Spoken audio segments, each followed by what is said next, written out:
Hallelujah hallelujah. কিন্তু এই যে আমি ଗୋଟେ ଟପିକ ଧ୍ୟାନ କରୁଅଛୁ, ଗର୍ବ କଲେ ଗୌରବ ଚାଲିଯାଏ। ଅର୍ଥାৎ ପ୍ରଭୁ ଦେଇଥିବା ଦାନ, ପ୍ରଭୁ ଦେଇଥିବା ମଙ୍ଗଳ ଦାନ ଏବଂ ପ୍ରଭୁ ଦେଇଥିବା ଆଶୀର୍ବାଦ ଯେତେବେଳେ ଆମର ଜୀବନରେ ଗର୍ବ ଆସେ, এই গর্ব কাটারু আসলে লেখা আছে প্রথম জহন, এই পরিবার সাহায্য করন্তু। প্রথম জহন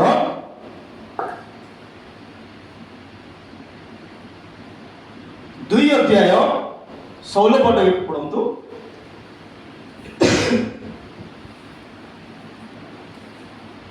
প্রথম শারীরিক অভিলাষ এবং চক্ষুর অভিলাষ ও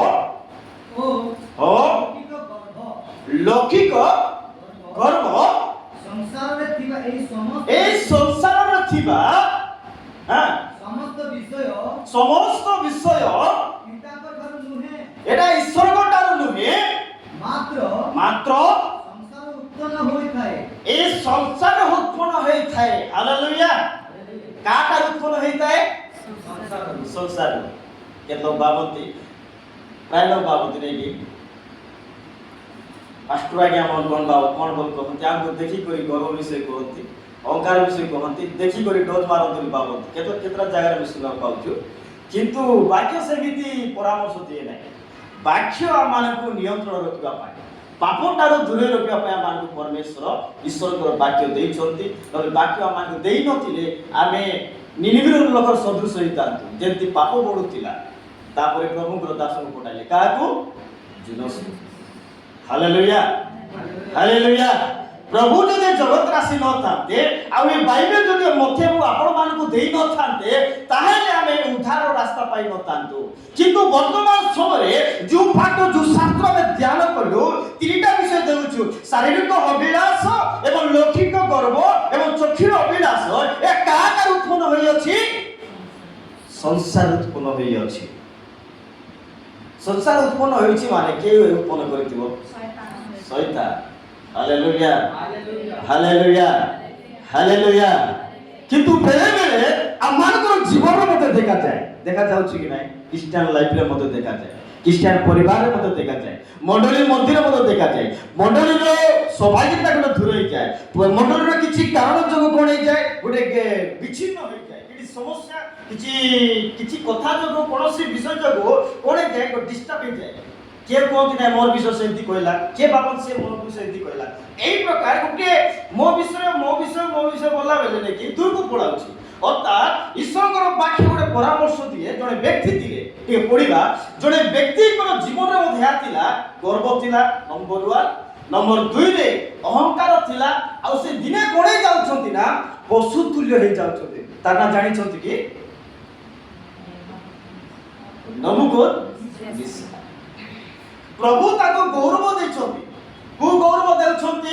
ସିଂହାସନରେ ପ୍ରଭୁ ତାକୁ ବସାଇଛନ୍ତି, ଆଉ ସିଂହାସନରେ ବସାଇଛନ୍ତି, ଗୋଟେ ପଦବୀ ଦେଇଛନ୍ତି। କିନ୍ତୁ ସେହି ବ୍ୟକ୍ତି କଣ କରୁଛନ୍ତି? ପଶୁ ତୁଲ୍ୟ କାମ କାର୍ଯ୍ୟ କରୁଛନ୍ତି। ଈଶ୍ୱରଙ୍କର ବାକ୍ୟ ପରାମର୍ଶ ଦିଏ।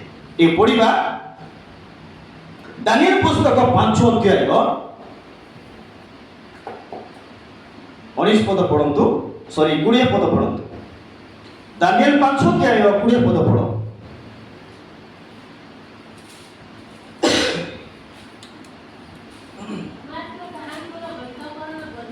ତାହାର ଅନ୍ତଃକରଣ କୋଣ ହେଲା ବୋଲି ଲେଖା ହେଇଛି? ଗର୍ବିତ ହେଲା। ତାର ଆତ୍ମା, କାହାର ଆତ୍ମା? ନବୁକଦନେସରଙ୍କର ଆତ୍ମା କଣ ହେଉଛି? କଠିନ ପଥର ସଦୃଶ। ଠିକ ଅଛି, ପଢନ୍ତୁ। ଅହଙ୍କାର ପୂର୍ବକ ବ୍ୟବହାର କରୁଅଛି।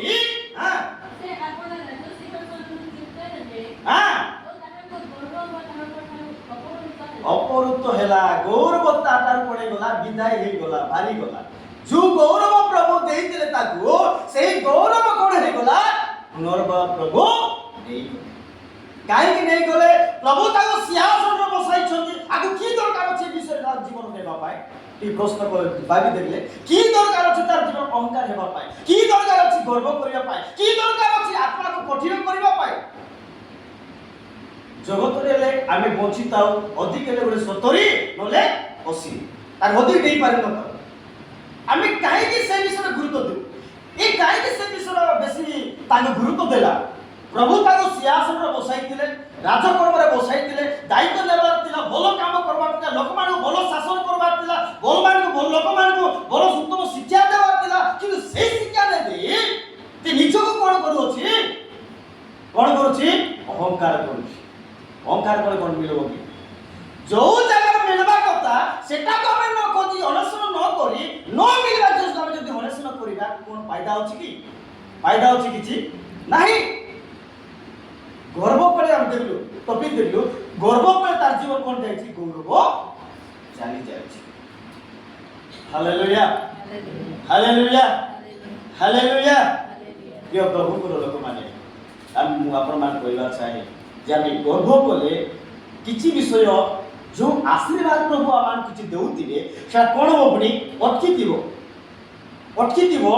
ଯେତେବେଳେ ଆମେ ନମ୍ରତା ହଉ ପ୍ରଭୁଙ୍କଠାରେ ଅନୁସରଣ କରୁ, ସେଇ ସମୟରେ ସେଇ ଆଶୀର୍ବାଦ ପ୍ରଭୁ ଆମମାନଙ୍କୁ ଦିଅନ୍ତି। Hallelujah, hallelujah. ସେ ଅହଙ୍କାର କଲେ ନମ୍ବର 1, ଆତ୍ମା କଠିନ କଲେ 2, ନମ୍ବର 3 ହେଉଛି ଅଧିକ ଗର୍ବ କଲେ।